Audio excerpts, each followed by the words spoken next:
Capítulo 1. 1867. Isla oyó que llamaban a la puerta del frente, bajó apresuradamente la olla en la cual estaba preparando la comida y se dirigió corriendo al vestíbulo. Sabía por la forma en que habían llamado que era su padre. Abrió la puerta y él entró. Con el sombrero de copa ligeramente ladeado se veía muy elegante. Sin embargo, Isla advirtió que había estado bebiendo y eso hizo que se le contrajera el corazón. «¿Has vuelto, papá?», exclamó. «Temía que llegaras tarde». «No es ninguna sorpresa que esté yo aquí», contestó con voz aguda. Puso su sombrero de copa sobre una silla y se dirigió a la sala. La casa era pequeña y hacía que Keegan Kenway pareciera más alto y ancho de hombros de lo que era en realidad. Al mismo tiempo era un hombre muy apuesto. Tan apuesto así que las multitudes que esperaban en la puerta especial la llegada de los artistas vitoreaban cuando él aparecía y sus admiradoras siempre acudían a los teatros donde solía actuar. A pesar de todo no era tan joven como aparentaba. Solo Isla era testigo de cuánto se había avejentado desde que la madre de ella muriera hacía poco más de un año. Él casi nunca se propasaba bebiendo cuando ella vivía, a pesar de que era difícil ser abstemio en el ambiente teatral. Había siempre quien celebraba un éxito o quien bebía porque se sentía deprimido. Ahora casi todas las noches cuando volvía a casa llegaba tambaleándose y arrastrando las palabras al hablar. Entonces Isla sabía que tenía que ayudarlo a acostarse, de otra manera se quedaba sentado con la cabeza en las manos y las lágrimas rodándole por las mejillas mientras le decía lo mucho que echaba de menos a su madre. Eso era verdad, pero aunque Isla lo amaba no podía menos que sentir que era una expresión exagerada de autocompasión. No era solo su personal desventura sino también porque había bebido demasiado. Ahora cuando él se dejó caer en un sillón de la sala ella dijo en tono alegre tratando de animarlo: «La cena estará lista en unos minutos. Estoy segura de que debes tener hambre». Levantó la vista hacia el reloj mientras hablaba y vio que eran 15 minutos después de la medianoche. Esto significaba, puesto que el teatro casi siempre cerraba antes de las 11, que había estado bebiendo con alguno de sus amigos antes de regresar a casa. Él siempre insistía en que ella se acostara temprano y no bajara por ningún motivo para recibirlo. En los últimos meses sin embargo se había dado cuenta de que con frecuencia eran las 3 o las 4 de la madrugada cuando su padre llegaba. En tales ocasiones se levantaba muy tarde al día siguiente y ella tenía que andar de puntillas por la casa para no despertarlo. Ahora en tanto hablaba y se disponía a volver a la cocina algo la detuvo. Tal vez era la actitud de su padre, o la expresión de su rostro que no era la misma que tenía cuando estaba pensando en su madre y echándola de menos. Era muy diferente. Corrió a su lado para arrodillarse junto a su silla.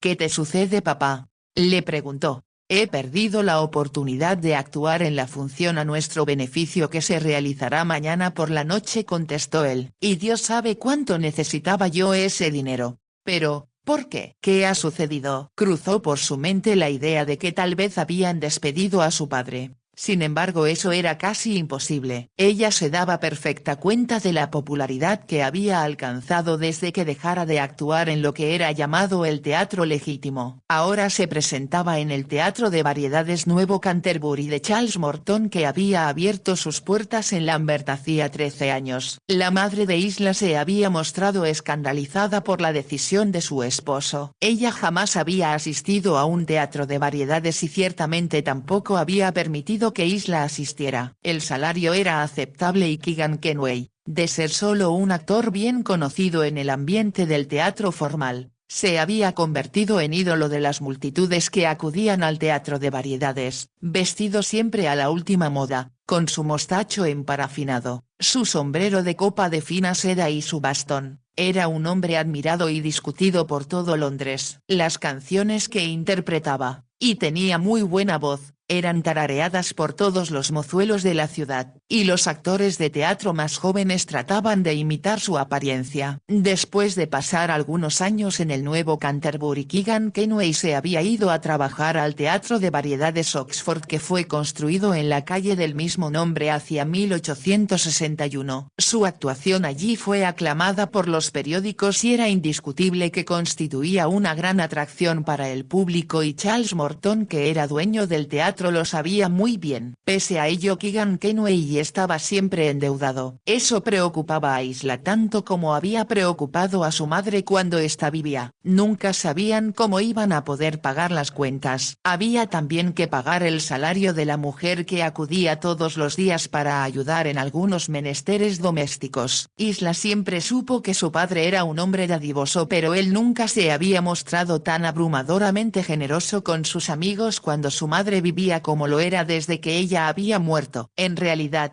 Isla pensaba pedirle dinero a su padre cuando llegara esa noche a casa. El carnicero pareció incomodarse esa mañana cuando le pidió que cargara a la cuenta lo que ella había comprado.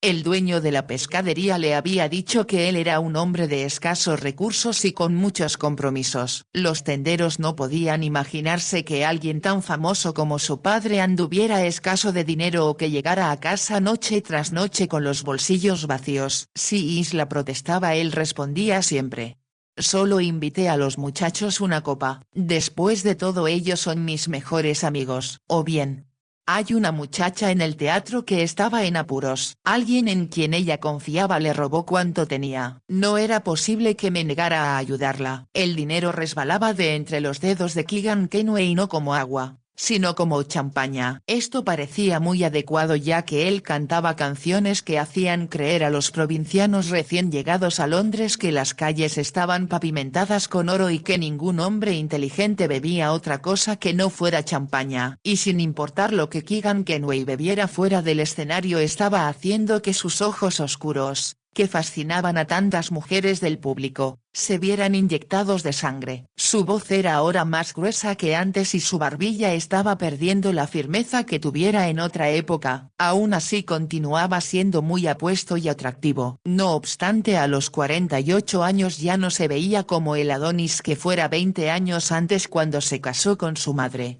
¿Qué ha pasado, papá?, preguntó Isla con ansiedad. ¿Por qué no vas a participar en la función a beneficio de los artistas del teatro? Ella había estado contando anticipadamente con el dinero que dicha función le proporcionaría a su padre. Ese tipo de funciones tenían lugar con frecuencia en la mayoría de los teatros y complementaban los salarios de los actores. Los artistas de los teatros de variedades no ganaban tanto como los actores y actrices de los teatros formales porque los ingresos tenían que dividirse entre un mayor número de ellos. Sin embargo, lo que su padre hubiera logrado habría sido en extremo bien recibido y había una nota casi de desolación en la voz de Isla cuando dijo con suavidad: «Cuéntame qué sucedió, papá». Letty Liston se desplomó después de la función de esta noche y el doctor insistió en que debía irse al hospital. «Oh papá, qué terrible». Isla sabía con exactitud lo que eso significaba. Aunque nunca había visto a Letty Liston, sabía que era muy atractiva y un gran éxito en el actual espectáculo de Oxford donde aparecía como la mujer de un cuadro, vestida con un hermoso traje de crinolina blanco y con una guirnalda sobre el rubio cabello. Aparecía sentada dentro de un marco en un escenario semioscuro. Enseguida su padre entraba en escena tambaleándose. Se suponía que llegaba a su casa después de haber estado en una fiesta. Con su sombrero de copa ladeado y haciendo girar su bastón representaba al libertino Juanito elegante a quien todas las muchachas adoraban. Él levantaba la vista hacia el cuadro. Entonces, con su profunda voz de barítono que aún hacía palpitar el corazón de cuanta mujer lo escuchaba, le suplicaba que bailara con él. De manera sorprendente, el cuadro cobraba vida de pronto. Letty Liston bajaba al escenario, su padre la rodeaba con los brazos y giraban al compás de un romántico vals. Cuando hacía una pausa la acercaba a él y parecía a punto de besarla cuando bajaba el telón. Después volvía a abrirse y Letty regresaba para ocupar su lugar dentro del marco del cuadro. Era entonces cuando, con una voz que hacía brotar las lágrimas de su auditorio, Keegan Kenoey interpretaba Era solo un sueño. Era una canción muy bonita y sentimental. Debido a que su voz otrora magnífica retenía aún mucho de su antigua entonación, el teatro se hundía en absoluto silencio. Quienes estaban cenando o bebiendo no se movían hasta que él terminaba. Isla no lo había visto en el escenario pero leía los comentarios en el periódico y él ensayaba la canción en su casa. Ella tocaba el piano para que él la cantara y aunque Isla se sabía la canción de memoria le era difícil comprender que debía resultar más impactante cuando la interpretaba en el teatro. Para Keegan Kenoey era el momento triunfal de la noche. El que no participara en la función de beneficencia, como Isla bien sabía, no solo sería una desilusión para él sino para todos aquellos que habían pagado por verlo. Vamos, no creo que sea muy difícil encontrar a alguien que sustituya a Letty, ¿o sí papá? Él se echó a reír, pero no era una risa alegre. Las únicas mujeres que podría conseguir en lapso tan perentorio contestó él, serían las viejas actrices que acuden todos los días a las agencias teatrales con la esperanza de conseguir algún pequeño papel. Entonces, ¿qué puedes hacer papá? Necesitamos ese dinero. ¿Crees acaso que no lo sé? Preguntó furioso su padre. Y esta tarde firmé un pagaré para Josh Vance. Oh no papá. No pude negarle mi ayuda al muchacho. Por Dios papá, ¿qué será de nosotros si regalas todo tu dinero? Se hizo el silencio. De pronto como si considerara que debía hacer un esfuerzo por reanimarlo Isla dijo. Ven a cenar. Tal vez se te ocurrirá algo después de que hayas comido. Sírveme primero algo de beber. No, sabes bien que te hace daño, y mamá siempre te hacía comer algo cuando volvías de trabajar. Isla se levantó del suelo y tomando la mano de su padre en la suya lo hizo ponerse de pie. Se incorporó con visible esfuerzo y caminó con ella a través de la habitación. Isla, sin decir nada, lo condujo hacia el comedor que quedaba del otro lado del vestíbulo. En cuanto él se sentó en su silla ella corrió a traer la sopa que había conservado caliente en la estufa. La había preparado con gran esmero tal como su madre le enseñara a hacerlo. Era una sopa nutritiva y de excelente sabor. Mientras su padre empezaba a comer trató de convencerse de que las cosas no podían ser tan malas como parecían. Keegan Kenoey terminó la sopa. Para cuando Isla le llevó un filete, que ella preparó tal como a él le gustaba. Había sacado ya una botella de whisky del armario. Una sola mirada al vaso que él tenía a su lado reveló a Isla que había muy poca soda en él. Mas tampoco hizo ningún comentario, pero cuando terminó de beber el whisky y bajó la mirada hacia el filete su padre le exigió un vaso de claret. El vino tinto debe acompañar siempre a la carne roja dijo. Esa es la regla. Hay claret del que traje la semana pasada. Solo media botella explicó Isla. Anoche bebiste una buena cantidad de vino. Supongo que hay más. Contestó Keegan Kenoey. Isla comprendió que estaba pensando en los clientes ricos del Oxford que ocupaban los mejores palcos y algunas veces le enviaban cajas de vino. Tenían por costumbre obsequiar a las chicas que participaban en la función flores y joyas. Pero Isla sabía que su madre con frecuencia deseaba que en lo que a Keegan Kenoey se refería fueran mucho menos obsequiosos. La bebida que recibía era lo único que él no regalaba. Isla llevó la botella de claret a la mesa y le sirvió un vaso pero su padre no le permitió que volviera a guardar la botella. Creo que has tomado suficiente papá y tú sabes que no te hará nada bien. Nada puede ser peor que el lío en que estoy metido en estos momentos contestó su padre furioso. ¿Qué voy a hacer Isla? ¿Qué diablos voy a hacer? Estoy segura de que podrás encontrar a alguien que sustituya a Letty repitió Isla llena de confianza. ¿Qué me dices de las lindas chicas que participan en la función? Los periódicos dicen que son las muchachas más bonitas que hay en Londres.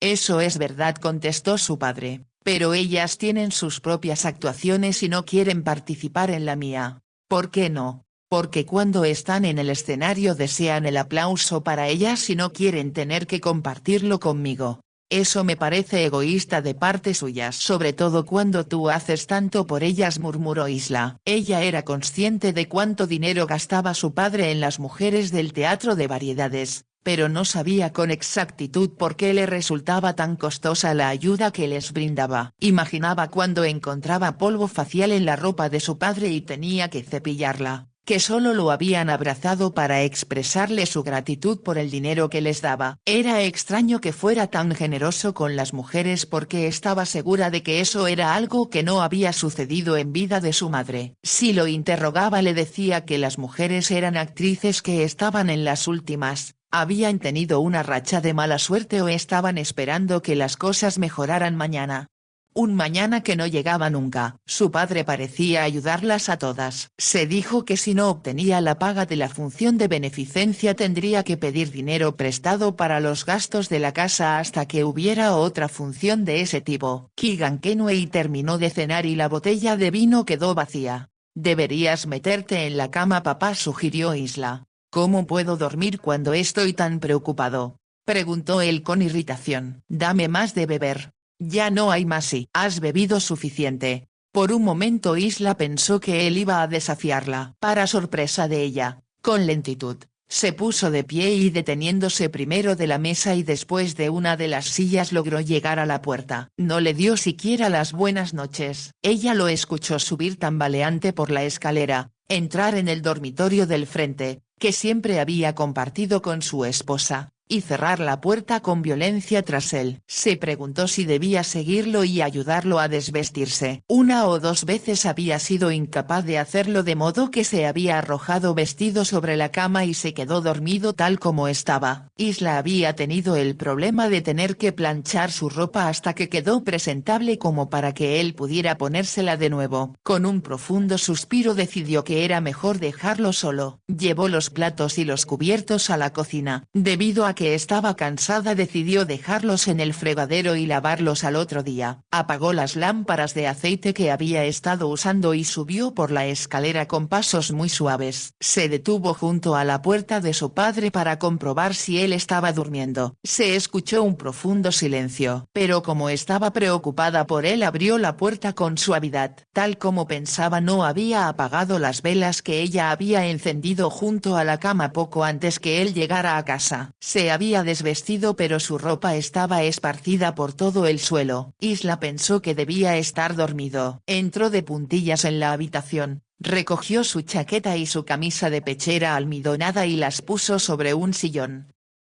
Colocó sus pantalones y su chaleco en otro. Cuando se acercó a la cama para apagar las velas advirtió que no estaba dormido sino que la estaba observando. ¿Estás despierto, papá?, observó en voz baja. Estaba pensando que te pareces mucho a tu madre, contestó su padre. Por un momento cuando entraste imaginé que ella había vuelto. El dolor que había en su voz era inconfundible y la muchacha dijo con gentileza: tengo la certeza de que ella, donde quiera que esté, papá, piensa en ti y sigue amándote. Puso su mano sobre la que él tenía encima de la sábana y añadió: estoy segura de que mamá nos ayudará para encontrar una solución a nuestro problema. Su padre la miró con lo que a Isla le parecieron ojos nublados. La luz de la vela hacía que su cabello pareciera muy dorado, convertido en un halo alrededor de su pequeño rostro puntiagudo. Eres hermosa, muy hermosa, aseguró él con voz gruesa. ¿Por qué no ibas a tomar el lugar de Letty? Tú eres mucho más bella. Isla lo miró asombrada, y en el momento en que iba a contestar se percató de que su padre había cerrado los ojos y como si hubiera encontrado una solución a lo que le inquietaba se quedó dormido. Por algunos segundos Isla permaneció observándolo, después apagó las velas, salió de la habitación y cerró la puerta con sigilo. Una vez en su propio dormitorio Isla pensó que era muy extraño lo que su padre había comentado. Aunque no lo había dicho en serio, desde luego era algo que hubiera podido salvar su participación en la función de beneficios si Isla hubiera podido hacerlo. Sonrió pensando en lo absurdo de la idea. Desde que podía recordar, su madre le había prohibido tener algo que ver con la parte de la vida de su padre que él dedicaba al teatro. La joven había asistido al teatro muchas veces pero nunca lo había visto actuar. Su madre la llevó a ver El sueño de una noche de verano, El rey Lear y Hamlet. También había visto El rey de la plata, un gran melodrama actuado por Wilfred Barrett, gran actor romántico. Lo admiró en Hamlet y en una obra llamada Junius, escrita por Bulwen Lytton, que constituyó un fracaso. El año anterior Wilfred Barrett había presentado y actuado en Clito, una tragedia que tenía lugar en Atenas 500 años antes de Cristo. No fue un éxito financiero pero fue un éxito artístico rotundo. Hizo que Isla comprendiera lo que quería de la vida, el amor noble y espiritual que elevaba hasta las estrellas a aquellos seres afortunados que lo encontraban. De manera extraña imperaba la regla absoluta de que nunca iría a ver actuar a su padre. Por añadidura ni siquiera se le había permitido ser conocida como hija de un actor. Su madre, valiéndose de medios desconocidos para Isla, había logrado hacerla ingresar en una escuela exclusiva de la nobleza. Antes de eso había tenido una institutriz y su madre, también, le dio clases. Al cumplir 14 años, después de muchas discusiones en las cuales no participó, le informaron finalmente que iba a asistir a una escuela muy costosa que se localizaba en Londres. Sin embargo, y esto era lo más importante, nadie allí debía saber que era hija de Keegan Kenway.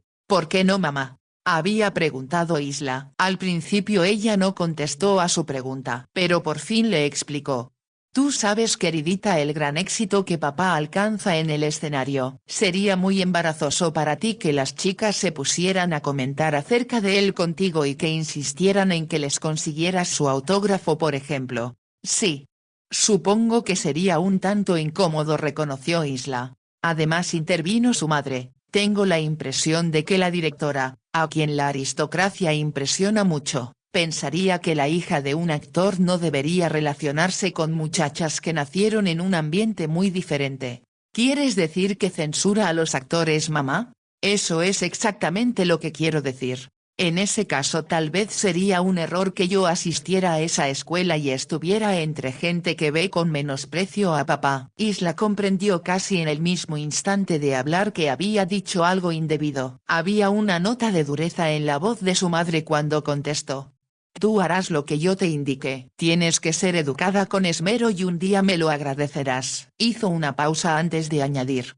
Y quién sabe, quizá alguna vez tengas que sostenerte por ti misma. ¿Cómo lo lograría hacer, mamá? No tengo idea, pero si papá no te deja dinero y no te casas, cuando menos tendrás alguna forma de ganarte la vida. Había una nota muy triste en la voz de su madre e Isla se apresuró a decir.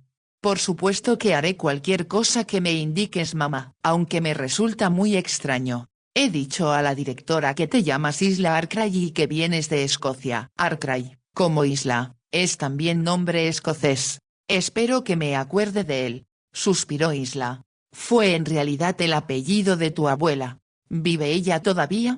No, hijita, tiene mucho tiempo de muerta al igual que todos mis demás parientes. Su madre se había dado entonces la vuelta como si no quisiera hablar más al respecto. Mas cuando Isla fue mayor llamó su atención el que su madre nunca hablara de su infancia ni mencionara a sus padres. Solo sabía que había vivido en Escocia y eso le parecía a Isla muy lejano. Asistió a la escuela por lo tanto como Isla Arkwright y debido a que era muy inteligente la asignaron de inmediato a un grupo donde las muchachas eran mayores que ella. Como recién llegada no había tenido oportunidad de hablar mucho. Después de que su madre murió salió de la escuela. Le parecía extraordinario que hubiera estado tanto tiempo ahí sin que nadie sospechara que era hija de Keegan Kenway. Ocasionalmente este llevaba a casa al gerente del teatro o a un actor muy distinguido. Ellos le comentaban a Isla lo inteligente que era su padre y cuánto lo admiraban. Y sin embargo tenía la impresión de que a su madre no le gustaba que fuera a su casa la gente del teatro. Cuando su madre asistía con su esposo a alguna fiesta e Isla la veía vestida de gala le parecía que no podía existir una mujer más hermosa que ella. Eso era exactamente lo que su padre pensaba también. Sin importar a dónde asista yo con tu madre, ella es siempre la bella de la fiesta, solía decir. Mis amigos me dicen que soy el hombre más afortunado del mundo y por supuesto es la verdad. Y tú eres muy apuesto, papá. Y sospecho que las damas piensan que mamá es muy afortunada también. Su padre había reído e Isla comprendió que la lisonja le había agradado. Cuando solía acompañarlos hasta la puerta para verlos subir al carruaje de alquiler que los esperaba afuera pensaba que era imposible encontrar una pareja más hermosa y carismática que la formada por sus padres. Asimismo era consciente de que ninguno de los padres de sus compañeras de escuela podía rivalizar con el suyo. Generalmente que llegaban en elegantes carruajes conducidos por un cochero uniformado y con un lacayo sentado junto a él. Sus madres usaban vestidos con grandes crinolinas y elegantes sombreros. Pero cuando Isla comparaba su rostro con el de su progenitora comprendía que ningún dinero ni título de nobleza podía hacer que una de esas damas fuera tan bella como la señora Arkwright. Isla y su madre salían de la escuela y abordaban un vehículo de alquiler tirado por caballos que las conducía tan cerca como era posible de su casita. Esta se encontraba semi-escondida en un angosto camino no muy lejos del hospital de Chelsea. A Isla el lugar le parecía muy romántico porque el hospital había sido fundado por Nell Gwyn en tiempos de Carlos II. Estaba segura de que si el rey Carlos estuviera aún en el trono habría encontrado a su padre muy divertido y quizá lo habría invitado a él y a su familia a la corte en el Palacio de Westminster. Alguien le había contado que la reina Victoria, aunque financiaba el teatro clásico, desaprobaba los teatros de variedades. Una cosa era indudable, ni ella ni su madre serían invitadas nunca al Palacio de Buckingham. A cambio tenía otras compensaciones, como cuando su madre la llevó al Palacio de Cristal, al zoológico del Parque del Regente y lo que más le gustó de todo, al Museo Británico. Fue entonces cuando comprendió cuán cultivada era su madre porque sabía mucho sobre casi todas las exhibiciones. ¿A qué escuela asististe, mamá? Estudié en Edimburgo. ¿En Escocia? Sí, era una escuela muy exclusiva y me enseñaron muchas cosas. Y Edimburgo era una ciudad muy agradable para vivir de la que disfruté mucho cuando crecí. Sus ojos parecían estar mirando hacia el pasado cuando dijo: se ofrecían bailes y antes que tuviera yo edad para asistir a ellos había fiestas para la gente muy joven. Isla la escuchó fascinada pero cuando quiso interrogarla más la dama desvió la conversación hacia otros temas y no le proporcionó más información. Gradualmente aprendió que ella no tenía deseos de hablar de su infancia y que solo deseaba hablar acerca de su esposo. Él era en verdad una persona muy interesante. Cuando Isla estuvo preparada para ello, lo acompañaba al piano cuando ensayaba las baladas que cantaba en el teatro y a ella le resultaba fascinante la forma en que él lo hacía. Con la voz podía representar en sus canciones a un elegante aristócrata, o a un hombre del pueblo, tal vez a un vendedor ambulante que canturreando ofrecía sus mercancías en el mercado. A raíz de la muerte de su madre pudo valorar la parte importante que ella había jugado para llevar a su esposo hasta la cumbre de su profesión. Su madre lo hacía ensayar una balada una y otra vez, criticaba sus movimientos, sus gestos, las inflexiones de su voz al entonar cada melodía. Acostada en la pequeña cama del dormitorio contiguo al ocupado por su padre, Isla pidió ayuda a su madre. ¿Qué voy a hacer con papá, mamá?, le preguntó. Él debe participar en esa función de beneficencia. Además se deprimirá mucho si no puede aparecer cuando tanta gente acude al teatro de variedades solo para verlo. Mientras oraba recordó lo que su padre insinuara antes de quedarse dormido. Ella la había considerado como una idea absurda. De ser posible, Isla quería ayudarlo, pero si ello significaba que tenía que aparecer en un escenario estaba segura de que era algo que él no le permitiría jamás. ¿Por qué no puedo ver a papá?, había preguntado. Porque no quiero que te conozcan como la hija de Keegan Kenway, contestó su madre. Pero yo me siento muy orgullosa de ser la hija de papá. Y yo quiero que te sientas orgullosa de ser tú misma, le discutió su madre. Eres muy hermosa, hijita mía, y tienes inteligencia. Necesitas aprender a crear tu propia personalidad. Por favor, mamá, déjame ir una vez nada más para oírlo cantar en escena esa canción que estuvimos ensayando ayer. Tiene una hermosa melodía y él la canta muy bien. He dicho que no y no discutiré más el asunto, declaró su madre con firmeza. Consciente de que había negado a Isla algo que legítimamente deseaba, la había llevado para compensarla a la Galería Nacional. Había sido un paseo muy grato e Isla disfrutaba siempre del tiempo que compartía con su madre. Asimismo seguía anhelando ir cuando menos una vez a un teatro de variedades. ¿Y si ayudara a papá tomando el lugar de la mujer del cuadro?, se preguntó Isla en la oscuridad. No sería difícil. Sé bailar muy bien el vals. Mi maestra de baile me felicitó poco antes que saliera yo de la escuela. Pensó que podía ataviarse quedarse con uno de los vestidos de su madre que eran un tanto elaborados. El año anterior a que aquella muriera fue ofrecido un gran banquete para todos los principales actores y actrices de los teatros de Londres. Para deleite de su padre él había sido incluido. Para tal ocasión su madre usó un amplio vestido con una gran crinolina abajo. Era de seda azul claro adornado con pequeños ramilletes de rosas de té.